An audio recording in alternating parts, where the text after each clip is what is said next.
Hello mga idol! Ngayon mga idol, ipapakita ko sa inyo kung paano gumawa ng balloon skirt. Ayan, ito po muna pakikita ko yung ginawa kong costume. Ito ay gagamitin sa school. Ayan. So, mamaya ipapakita ko sa inyo kung paano ko ginawa ang costume na to, kung paano pagtabas ng balloon skirt. Ayan. So, kailangan mga idol ay 2.5 yards para makuha ang tamang haba ng balloon skirt. Ayan. So, i-fold po muna natin yung dulo sa dulo. Ayan. Napakita ko po sa inyo kung paano. Ito, napakasimple lang po ito, mga idol. So, i-fold po natin ng dulo sa dulo. Then, kukunin natin yung gitna. Ayan. I-fold natin na parang triangle. Ginawa kong triangle.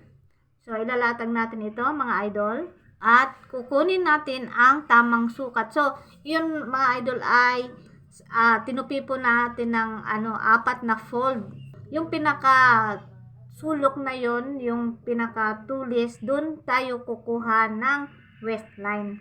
So, kung halimbawa, ang waistline ng customer ninyo ay 24, so, iti-divide nyo yung 24. So, huwag nyo kalimutan mga idol yung sewing allowance. Then, mag-a-add pa tayo ng 1 inch para doon sa waistline. 25 yun. 24 kasi ang bewang para sa zipper. Ayan.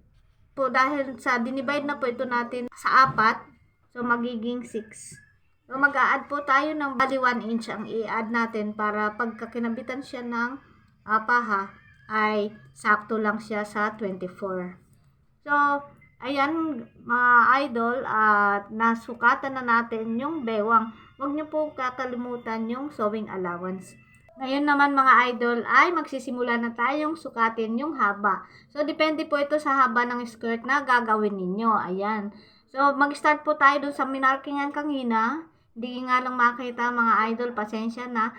Hirap kasi yung mga idol na walang taga-video. So, ayan, susukat na lang po tayo ng haba. Mula sa waistline na sinukatan kanina ay kukuha naman tayo ng haba ng skirt na gagawin natin.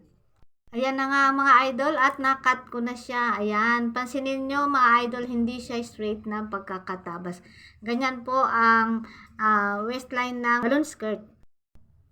At eto na nga po ang kinalabasan ng skirt. Ayan, yung balloon skirt talagang malapad siya. Pang sayaw talaga. Yan lang muna mga idol. Thank you for watching. Bye!